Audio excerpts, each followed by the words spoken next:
The success criteria for today's session is that I can apply the correct command words for the business management, I can apply good structure to my answers, and I know the common mistakes made in the exam. So during the lesson, you may see some of these symbols in which you would follow them. Okay, first things first, what we're going to talk about is equipment. In addition to your pens, it may be useful for you to bring in the following. And I'm saying this because some people forget. So one, it would be useful for a highlighter, for highlighting the command words definitely on the exam paper and the keywords on the case study. So it's a really useful tool to bring a highlighter in. A ruler, in case you have to do the inventory control diagram, or for any underlining that you may feel useful. And also a calculator for accuracy and calculations. There are rarely calculations that you need to do it higher.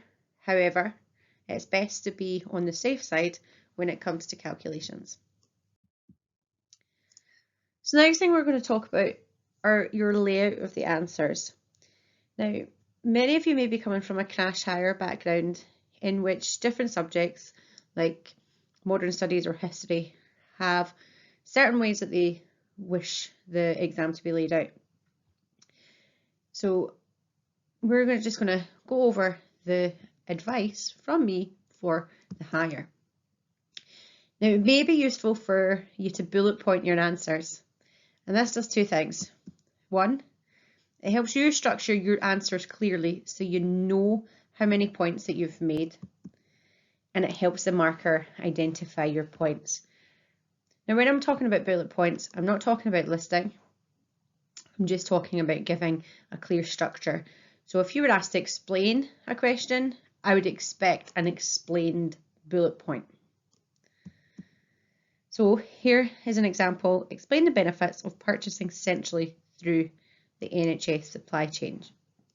Now, I'm not going to go over that question too in depth, but here's how what a good answer would look like.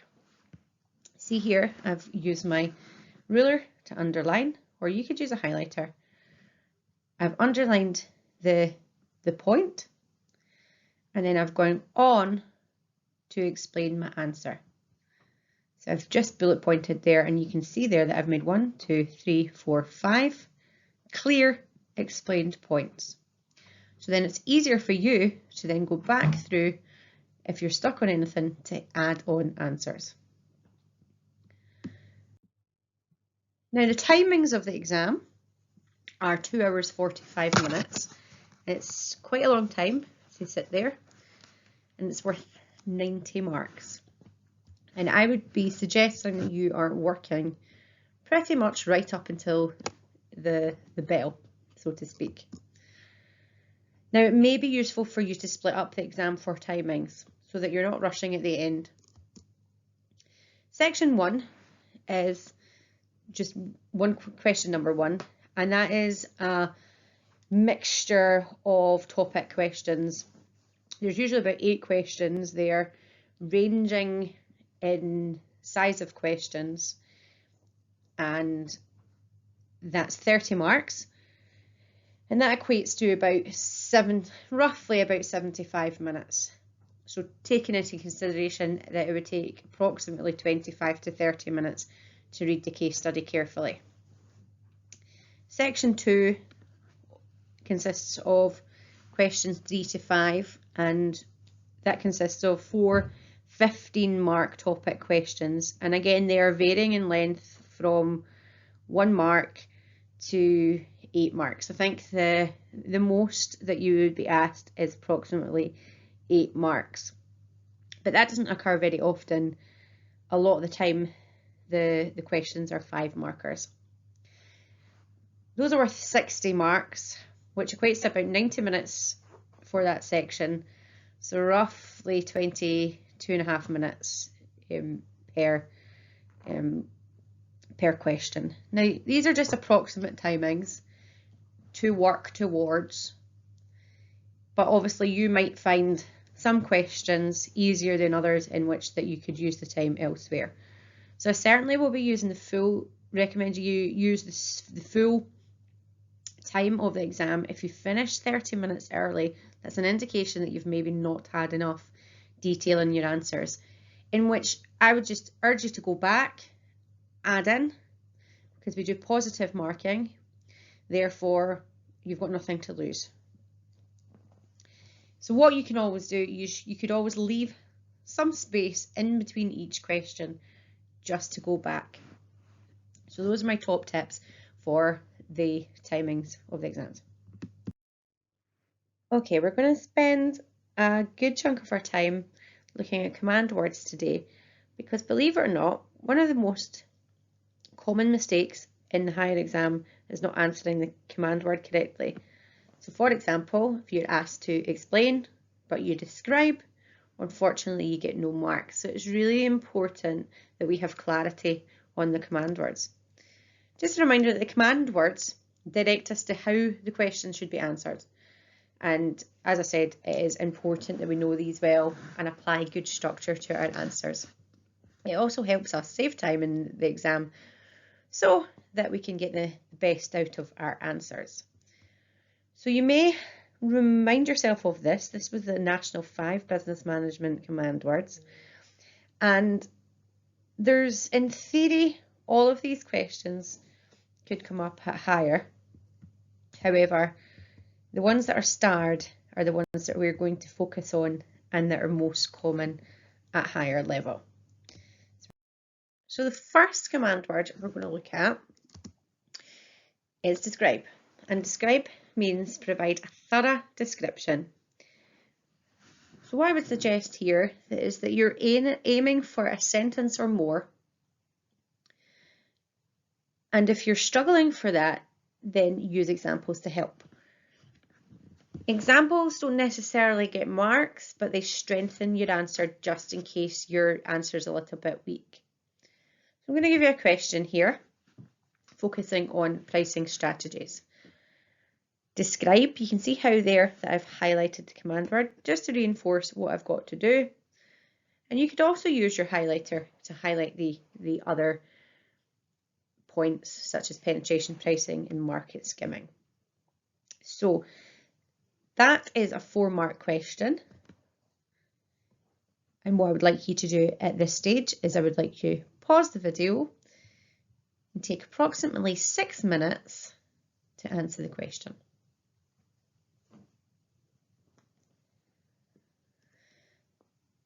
So hopefully you got a chance to do that. And I'm going to go over some of the answers and how to structure your answers. So again, you don't need an elaborate introduction about that. There are many points about market skimming or penetration pricing. Just get straight to the point, get to the nitty-gritty of what you're asked to do. So again, I would use maybe your ruler or in bold to highlight what you're being asked to do. So let's go over penetration pricing. It may be used to launch a new product to the market. That would be 1 point. A low price is initially set. Over time, the price will increase once loyalty has been gained. And it is effective for products in a competitive market. So you can see here that these are the minimal answers that you could have. And you need to start thinking, have I described this fully? Does this make sense to somebody? Could I answer further? And if the answer is, could you answer further? Then push yourself to give a more detailed answer. Let's have a look at market skimming. So you get a mark for saying that price is initially set high, because that is a relevant description point. First adopters of the product may want it when it's introduced. A high profit margin during the introduction stage can help recover costs. Prices will lower over time. allowing the customers on a lower income to afford the product. And it's effective for new product launches with few competitors. So you can see here that we've quite clearly bullet pointed your answers, but they still meet the criteria for describe. Okay, next one we're going to discuss. And just a reminder that discuss means provide arguments for and against something. In other words, advantages and disadvantages. Now, sometimes you'll be given a little bit of a helping hand in which they will say, discuss the advantages and disadvantages. Or if they want you to think a wee bit more, they might just ask you to discuss the topic. So here is an example from one of the case studies, the Google case study. Google aims to attract the best available talent from out with its current staff. Discuss the use of this method of recruitment. Now that's a 5-mark question in which it should take you about 7 or 8 minutes. So if you could pause that at the moment and then come back and see how you get on in applying the technique.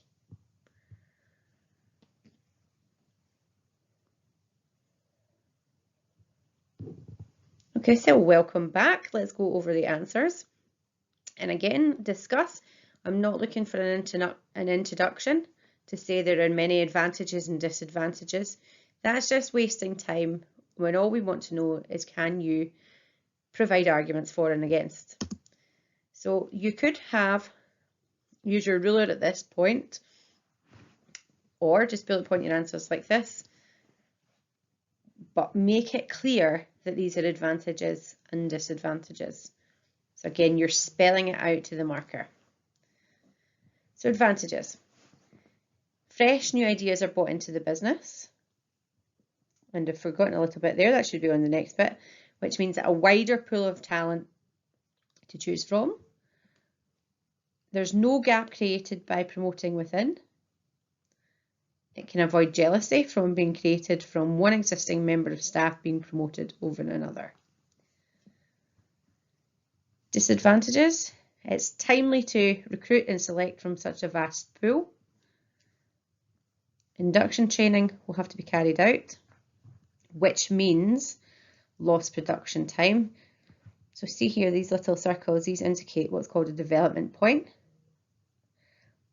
It can be costly due to that because of the fact that you have got induction training. So that point there can be costly, goes along with induction training has to be carried out. If you were to put can be costly on its own, then I don't think you would get the mark there because you have to qualify your answers, which I'll go over in a little bit. Staff can be demotivated because there's no internal promotion and new employees is unknown to the organisation, or new employees are unknown to the organisation. Okay, now we're going to look at justify, and justify means give reasons to support your answers. So I've got your rhyme for you. Think, justify, say why. And again, it's important that you remember this because many candidates give us disadvantages and disadvantages are not accepted at justify. So we're going to do a little question. The question is, justify the methods Toyota uses to ensure quality. And that's 4 marks. And normally this is from a case study, so you would have been expected to pick out the fact that it was quality circles and quality management. However, I've given you them. So what I would like you to do is take about 5 to 6 minutes to justify the use of quality circles and quality management. Now, because the question has stated 2 separate things, it means that you cannot get all your marks from the likes of quality circles. It implies that they have got methods, so therefore the maximum that you can get from one method would normally be 3 marks. So a question like this and you don't know what to do, if you split it 2 and 2, then that would help you out. But it could be 3 or 1 or 1 and 3. So pause the video and we'll get back to you.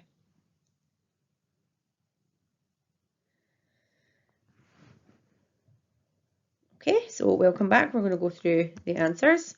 And again, we're talking about bullet pointing your answers for justify. And your justify answers would be the same length, roughly, as describe answers. So having a look at quality management then. Quality management has a strong focus on customer, leading to greater customer satisfaction. The commitment from staff are there because they have bought in to this philosophy of quality management. Therefore, the quality of the end product should be high. Now, the quality is checked at all stages.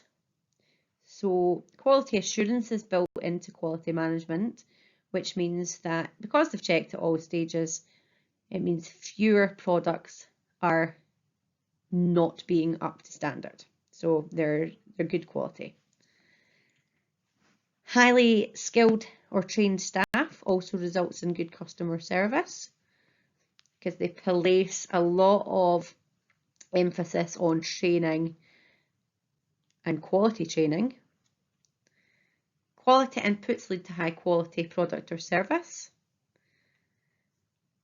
Quality management has a philosophy of zero tolerance for errors. Therefore, it results in less waste. High quality products lead to loyal customers. High quality products result in the organisation having a good reputation. And because of the philosophy of quality management, it focuses on continuous improvement. Therefore, you're going to be ahead of the competition. So for 3 points there, you would have been able to pick up. And in the next slide, we're just going to go over the answers to quality circles. So in this circumstance, it was quality circles, but they also mentioned a suggestion system, which was very similar. And that was about using members of production staff to suggest improvement, which of course increases staff motivation. When workers are doing the job, they've often got a better idea than management on how to improve. And workers have suggested that the ideas themselves, so therefore it reduces the resistance to change. So I always say that if you're involved in something, you're going to take ownership of it, so you're more likely to invest your time and effort into making it a quality product. So that was just okay. The next one that we're going to go over is compare. And compare is when you've got to show the similarities and differences between 2 or more factors. Now, if the word compare comes up, first of all, it implies that there's going to be a similarity.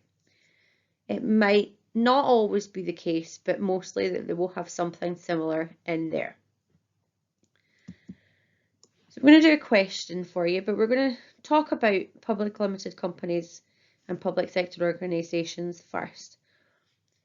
So this is a common mistake in the exam, is the understanding of a public limited company and a public sector organisation. So it's first of all that you need to know the difference between the two. So I'll run over that. So public limited company is a private sector business that sells shares and they're available in the stock market. So you or I could buy a share, and in return we would expect to get a share of the profit called a dividend. They exist for private sectors, so all the profit goes back into shareholders. Whereas a public sector organisation is owned and controlled by the government and provides services to the general public. So for example, like the NHS, the BBC, schools, the fire service, they are all examples of public sector organisation, and it is important that you get the two clear into your heads first of all. So even though the word public limited company has the word public in it, it is in the private sector, it will sit. Right, now if you can get those two correct, then the question about objectives then should help you out a wee bit further. So compare questions tend to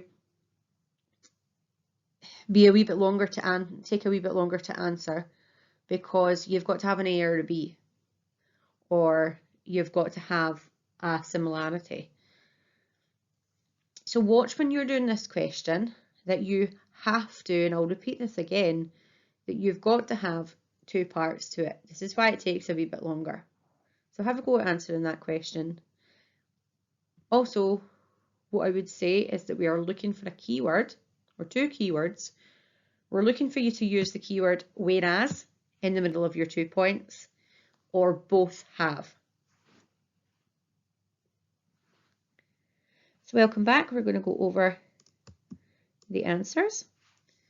So firstly, a PLC or a public limited company would aim to maximise profits, whereas, you can see there that I've highlighted whereas, a public sector organisation aims to stay within the budget.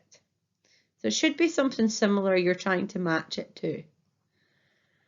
A PLC would aim to increase sales or increase the number of customers, whereas a public sector organisation such as the NHS would aim to minimise the number of patients. Now see here, again, if you're in doubt, if you're not sure what to say, but you can visualise or have got an example, just use it because it strengthens your answer.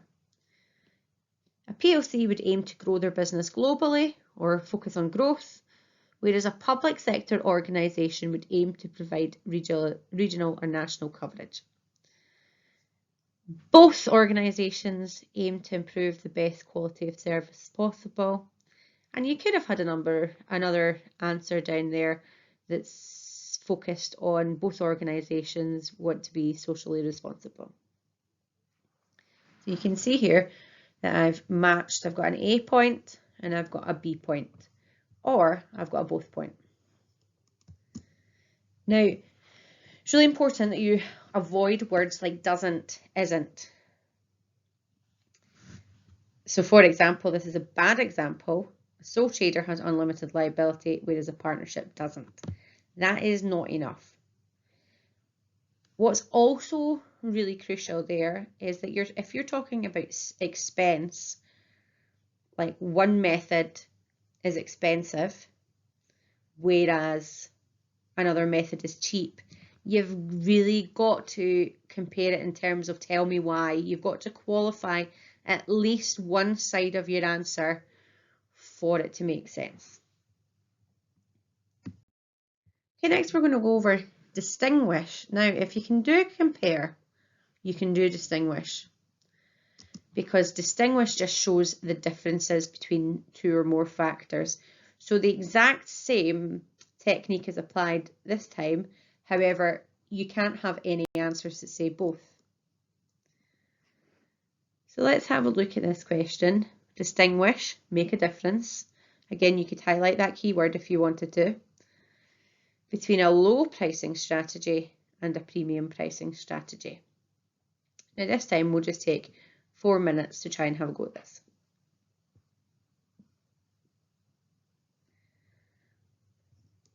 Okay, so welcome back. So here are the answers for this question.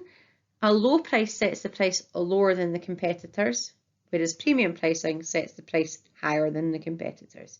You can see there that I've not mentioned isn't, doesn't. Low pricing may have a lower markup than firms which use premium pricing. Now you can see there that I've not used whereas, because that would be enough on its own. because otherwise you would just flip your answer. Low pricing may make the service look inferior compared to others, with premium pricing gives an image of quality. So you can see there that I've given a positive point for each. That's why when it comes to distinguish and compare, that it should be a positive side on each. Okay, and the last command word that we're going to go over before we look at the case study is explain. Now, explain is the command word that is one of the command words that is quite poorly answered into the exam. It's one that people attempt but don't get marks for because they haven't given depth to their answers. So what we're looking for here is to give a detailed response. You must have a definition and explanation as to why or how something may benefit or hinder. So in other words, you're given a description plus the reasons why. Now it could be that you're asked to explain an advantage or disadvantage, in which you would give the advantage first and then say why it's an advantage. So again, like a comparison question, you're looking for an A and a B part. And in this circumstance, I would be looking for some key phrases in there or applying really good technique. And some people find these phrases really useful because it helps them structure their answers into their head. This is an advantage because. This will affect a business by. This means that. You could go on, this is a disadvantage because. So that's often a way that you could remember that is by using these key phrases. So get a chance to answer a question. Now, this is a common question that comes up, and it's often come up in the case study actually, where you've got to read the case study and it will tell you all about the product of the business, and you have to say the reasons or the benefits to having a wide product portfolio or a diverse product portfolio. So again, 5-mark explain question takes quite a long time to do, so I'm going to give you, if you pause the video for 8 minutes and see how you get on. Okay, so I've got some of the answers here, and this time I've chosen not to write the sentences this is an advantage because I've chosen to bullet point my answers in this way and use the underline method. So number 1, having a different product spreads the risk. Now, if you were just to go to the end of that, you would not get the marks for that. You have to say why spreading the risk is an advantage. So therefore, spreading the risk is an advantage because it reduces the chances of making a loss. So again, if you sell more than one product, it's going to appeal to more people. Therefore, they're more likely to buy it. Therefore, they're less likely to end up with a loss at the end of the year. If you've got more than one product, it may cope with seasonal changes. Something that does well in the summer can provide higher revenue for this period, and it could tide you over into the winter time. So for example, if a coffee shop in the winter time sells hot chocolates and then in the summertime sells milkshake. All the products can be branded if you've got a diverse product portfolio, and therefore enhances the image of the company. So an example that I would think about this one would be Coca-Cola. So Coca-Cola have got Coke Zero, Coca-Cola, Diet Coke. They're all branded to Coca-Cola in some way. Therefore, if they sell more than one product, it improves the image of the organisation. Next point. Customers who are loyal may buy multiple products. Now you won't get the mark unless you go and explain all of that. And all you need to do there would be to say, well, it increases sales. If you buy more of something, then it increases the sales for the organisation. So an example that I like to put down here would be a well-known biscuit spread. And I'll just buy lots of the well-known biscuit spread because I buy the biscuits, I'll buy the spread, I'll buy the sauce, which increases the sales. Other biscuit brands are available. It can give a competitive edge to the company. And if you've got a competitive edge to the company, it encourages sales over its rivals. And again, watch not to repeat yourself. If you were just to say it increases sales, it gets a bit repetitive. We want you to try to say something else. So you could add on a bit there by saying, well, it increases sales over rivals. The company may be worth more if it was to be sold or parts divested. That raises the income to the organisation. And lastly, it increases the market share because different products will appeal to different consumers. So again, you can see there that I have explained my answer. I've underlined my described points and then explained from there. You can always get development points on explain answers as well, where if you go on to explain it even further. So now I'm going to go over some more top tips for you, and then we're going to have a look at the case study. Now, if you can't remember the names of things, but you can remember the concepts, then if in doubt, leave the label out. So what I mean by that is that, say if you get mixed up with market skimming and penetration pricing, and the question asks you to describe pricing strategies, if you get confused between that, but you know how to describe it, then just describe it. So for example, a strategy that a business could use is when the product is priced at a really high price to begin with, then it is lowered as sales start to fall. Now we know that that's talking about market skimming, but if you were to get those mixed up, then unfortunately we hold you accountable to what you've said, therefore you wouldn't get the mark for that. However, if you just don't label it, then you'll get the mark because the question was about describe pricing strategies, not identify pricing strategies. Show you another example of this. If you get mixed up between the likes of quality control and quality assurance, but you know the definitions, just don't label them. So again, for example, a business could ensure quality by checking the product for quality before, during, and after each stage of production. This reduces waste as errors are fixed at each stage. That is perfectly adequate to do because I know that some of the terms are very confusing to remember. So just remember, if in doubt, leave the label out.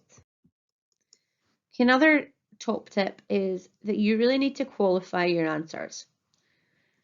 Now, what I mean by that is that some marks need more clarification. So they need qualified or compared in order to get the marks. And I think I alluded to this earlier when I was talking about expense. So these, what I call them the banned words, that you can't say these on its own without further clarification. So we've got expensive, cheap, quick, fast, time consuming, and easy. It would be too easy for us just to use those terms. So for example, if it's expensive, you would say it's expensive because of, or it's expensive due to. So the example that we had before was given as a development point from talking about training. So it can be used in development points in that way, but only if you've made a point previously. So just remember that. Similarly with cheaper due to, cheaper than, or make cost savings because. Again, quick, fast to complete, faster than. So if you use a comparison like faster than or labor intensive is slower than machines to produce work, that is fine because you're used as a comparison. Time consuming to gather, easy due to. So here's a wee example for you that external recruitment is expensive as job adverts have to be played. So you've qualified your answers there. TV adverts are expensive to make and produce or distribute. Okay, now we're going to look at the case study. Now, if you get the wording of the case study correct, then this can be the difference between getting the points and not getting the points. The case study will consist of questions directly relating to the case study, plus they'll have questions that will focus on your knowledge, and you can use the case study by all means for inspiration. So there's usually about 5 questions that are directly relating to the case study, maybe sometimes more. So what you're looking for here is you're looking for phrases like this: from the case study, identify, using examples, evidence from the case study, using Exhibit 1, using the information provided. So the case study usually has headings to direct you to the information as well. They won't make you hunt too long to find the information. It's not cryptic. It will be relatively straightforward for you to find the information. But again, just to reiterate, if it says from the case study, you have to get it from the case study or you don't get the marks. So here's an example, and I'm not going to make you do this question, but we're just going to have a look at how we would attempt it. So explain the benefits of Google's corporate culture to the organisation and its employees. So here we've got a heading that says corporate culture. So it's kind of giving us a clue as to where to find the information, although sometimes there might be the odd piece of information that you have to read a wee bit longer to get, but they're going to help you out. So again, what you would use at this time is you would read the question and highlight the case study, highlight the keywords in the case study. So you can see here that explain the benefits of Google's corporate culture. There's going to be benefits of Google corporate culture, and what you needed to do from this would be to take the highlighted points and then explain them. So say why it would be a benefit. Here's another example. And see, when it comes to external factors, this is a very popular question in a case study, looking back over the years. So explain the impact of Ryanair on the external factors in the case study, and that's a 5 mark. So again, bearing in mind, I've kind of summarised this or where it is, that I'm going to get you a chance to read, and if you can, pick out some from that slide. I'll give you 5 minutes to read that question.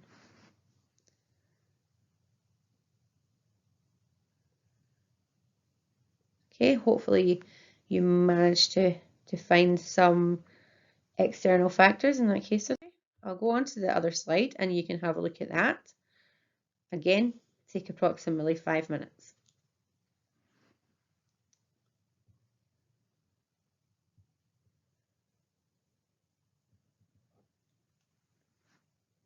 Okay, so hopefully you managed to pause the case study and have a look at some of the external. So hopefully you managed to identify some external factors reading from the case study that has been highlighted for you.